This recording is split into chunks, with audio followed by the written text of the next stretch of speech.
நண்பர்களே, யாரும் ஸ்கிப் பண்ணாதீங்க. லாஸ்ட்டாக டிவிகே கட்சியை பற்றி நான் ஒன்று சொல்லியிருக்கேன். அதுக்கு முன்னாடி இந்த கலீல் அகமதுக்கு ரீப்ளேஸ்மெண்ட்டாக யார் வந்திருக்காங்க நம்ம இந்த வீடியோவில் தெரிஞ்சுக்க போதும். அதுக்கு முன்னாடி லைக் பண்ணுங்கள், சப்ஸ்கிரைப் பண்ணிங்க, ஆல் பட்டன் தண்ணிடுங்க. ஃபர்ஸ்ட் ஆஃப் ஆல் கலீல் அகமதுக்கு ரீப்ளேஸ்மெண்ட்டுக்காக ஆகாஷ் மதுவால் தான் வந்திருக்காரு. இவரை நீங்கள் பொம்மையில் கூட பார்த்துருப்பீங்க நம்புறேன். அதே மாதிரி பொம்மையில் கூட ஒரு சீசன் விளையாண்டாருன்னு நினைக்கிறேன். இப்போ இவர் தான் கலீல் அகமதுக்கு பதிலாக ரீப்ளேஸ்மெண்ட்டாக அப்படின்னு சொல்லிக்கிட்டு இருக்காங்க நியூஸில். அதே மாதிரி இப்போ ஆயுஷ் மாத்திரை ரூல்ட் அவுட் ஆகிட்டார். இவர் தான் கொஞ்சம் பவர் பிளேயில் நல்லா ஆடுற மாதிரி இருந்தார்.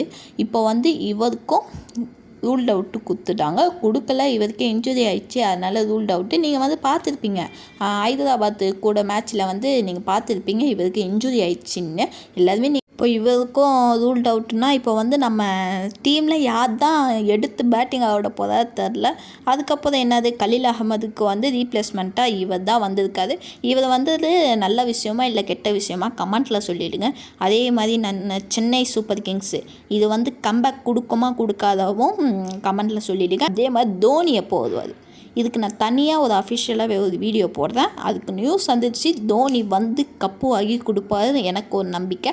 அதே மாதிரி ஃபீல்டிங்கில் நம்ம ஜட்டு வேறு டீமுக்கு போயிட்டாரு. அதே மாதிரி ஒரு மனசே கஷ்டமாக இருக்குது. அதே மாதிரி பிளேயிங் லெவல் பார்த்தீங்கன்னா பேட்டிங் தான் கொஞ்சம் வீக்காக இருக்குது, அது மட்டும் பார்த்துக்கலாம். அதே மாதிரி ருத்துராஜ்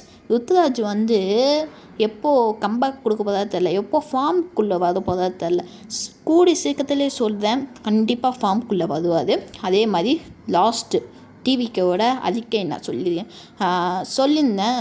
ஃபஸ்ட்டு வீடியோவே சொல்லியிருந்தேன். யார் டிவிக்கே நம்ம விஜய் சார் எவனோ சொல்லியிருக்கான். நம்ம விஜய் சார் விஜய் அண்ணா யாரோ கூட்டணி வச்சுருக்காங்களாம். இந்த வீடியோ நான் நாளன்னைக்கு போடுறேன், நீங்கள் பாருங்கள்.